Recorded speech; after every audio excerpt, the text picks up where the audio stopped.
because I didn't have any money. And then I walked into a comic shop and I picked up Supreme #2, and then I got re-hooked into comics.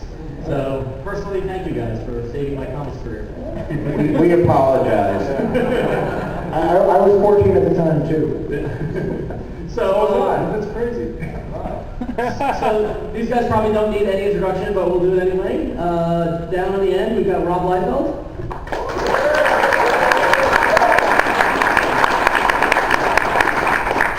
Jim Valentino.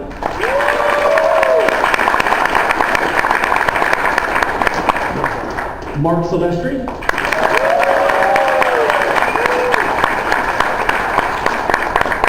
Todd McFarlane.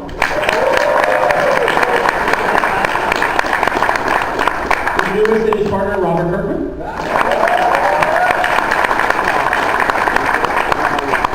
And Rose Pardascio.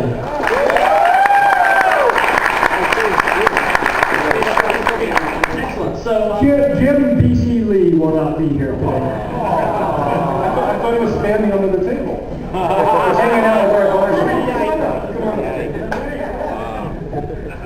So he's got like 9 kids now, so he's got his busy. I wanted to start off everybody kind of knows your guys' story and how you guys came together, but I kind of wanted to hear from you guys the importance in 1992 or 1991 when you're thinking of doing this, the importance of creating something on your own and creating an independent comic company, something that hadn't been heard of ever before.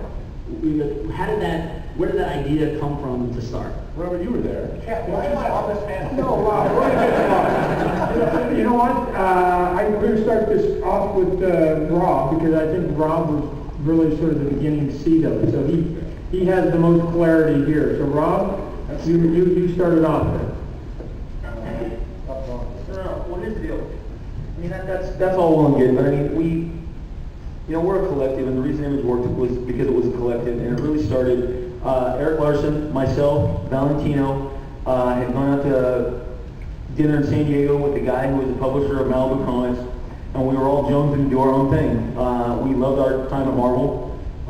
There was never any, I'm just speaking from personal honesty. I was just excited to do something else. It wasn't like, I'm done with Marvel. Marvel's treating me wrong. I got to go somewhere.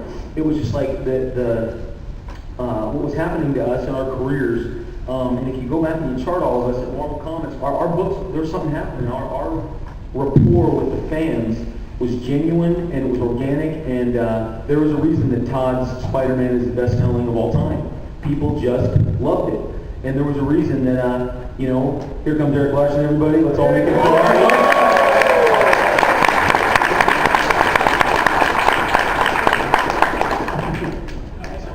But most important is Todd was on a sabbatical. Todd had just had his first.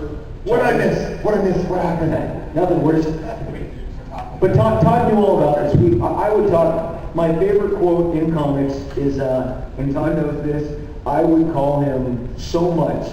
Todd was really one of my first. Todd and Jim Valentino were my mentors in the business early on. And Todd one time said, he picked up the phone and he said, "You call me more than my mother." And I go, I was like, message received, oh crap. Todd was always very generous, spent hours on the phone with me, gave me some of the best advice I ever had in comics. And so naturally, I was keeping him appraised of everything. We talked all the time. I called him more than his mom. I called him too much. Yeah. But I would pick his brain. And then Todd's like, no, this is interesting. I have this character I created as a kid. It's Spawn. I've got my options. I don't know what I'm going to do when I come back from my sabbatical, from having my first child, his daughter, and but I think it was one serious meeting with Todd, and Todd's like, "I'm in. Is that what I'm doing?" That's what we had an idea. I wanted to go. I had solicited a full-page ad in the Comics Buyer's Guide, for people who remember that, for a book called The Executioner, which looked a lot like X-Force, but I owned them. And Marvel called me up and said, "We will sue you into the ground if you do The Executioner." And I was like, oh, okay, so that's not a great idea. They woke me up at 6:30 in the morning, 9:30. They had their lawyers on the phone. I mean, I was in good standing with Marvel, but not, I didn't know. Was he pissed off? No, and so then I was like, well, I got to do something else. So I got Youngblood together, but I mean, really, it didn't become, my memories of how Image was coming together. Again, Valentino, myself, Larson, we're in, Todd's in, and then Todd became the greatest recruiter in the history of comic books. And Mark's not here without Todd. And I sat and watched it in a bar in New York City because Jim Lee, Mark Swisher, and I had flown out for an X-Men conference. So this is horrible. We did use their dime to get to New York. Sorry, I feel terrible, but we powwowed, and Todd went. I mean, he just went at Mark, and Mark was vacillating. Good God, sorry, vacillating. At first he was vacillating. By the time Todd was done with him, he was salivating. No, but he was like, and Todd, Mark right there, because Todd, when he goes to work on you, best salesman you're ever gonna meet. There's a reason I spent so much time on the phone with Todd. And he closed the deal with Mark right then. And so then it was like, we got everybody. And from there, I mean, the news media just ran with it. And so if you guys look at it, I mean, Robert's going to do his thing, and Eric is going to do his thing, and Jim. And all of a sudden, it was like, why are we sort of kind of thinking about doing all these things independently? Why have four things? Why don't we glue them together, and again, try and have some strength in numbers? And once we went, wow, instead of doing four independents at four different times, why don't we do four at the same time? Oh, by the way, is there any way we can find anybody else? We were going to do Image comic books anyway, just so everybody knows. We were going to do Image comic books at that time. We fly into New York. There happens to also be an auction that same weekend. I don't know if you guys remember. This is where I cornered Jim Lee. I knew if we could get Jim Lee, he was going to be the linchpin. And here's why, ladies and gentlemen. At this point in our career, Rob and I and Eric, but more Rob and I, we were sort of the bad boys for Marvel Comics. They knew that we had sort of the immature bad attitude. But if we could get the golden boy, and it's true, I'm not saying that in a bad way, I'm saying it in a positive way. Jim Lee was their prototypical sort of face of the company, and if we could get him, it would send the message that, wow, they understood that Rob and Todd were maniacs. But if Jim Lee went, wow. That was his best sale. If we got Jim Lee, they would go, wow, you know what? Anybody can leave because Jim's coming. So we talked to Jim. Jim was pals with Will. So bam, we got two more in there. And then the serendipitous moment, he's staying in the same hotel as us. And I meet him in the lobby, and we're going to go have a conversation with the Image head, or Marvel's head, telling him we're quitting. We're going to start Image, but that wasn't their detail, it was ours. We're going to quit, and he's at the same hotel. I see him in the night. I give him the sales pitch, and I go, oh, by the way, we need an answer by the morning because we're going in to go talk to Marvel. Are you in or you out?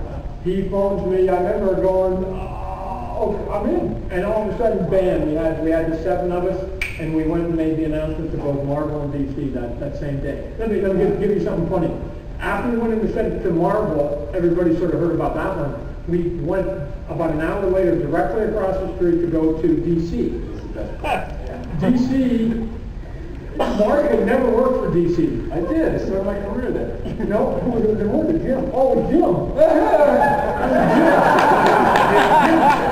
Jim Lee, who was the golden boy, had never done a page for DC. And then back then, there was only two options. If you quit Marvel, you went to DC. If you quit DC, you went to Marvel. So we walked into DC with Jim Lee.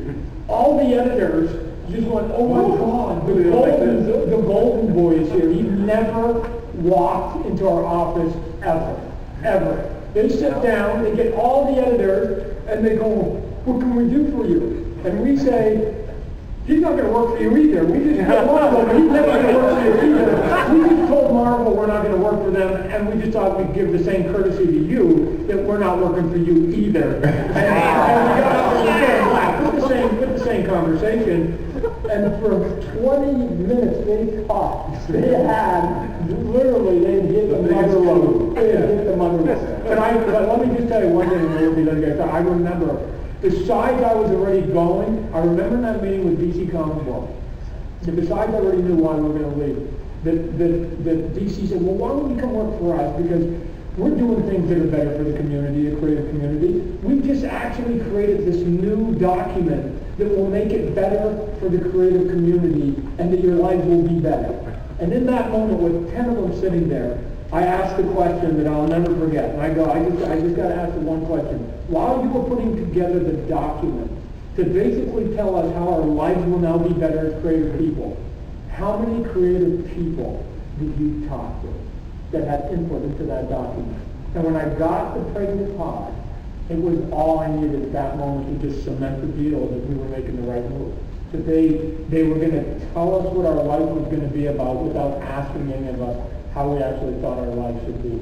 And very shortly, we went to his house for the very first meeting, and Image Comic Books was born, and we are here 20 years later.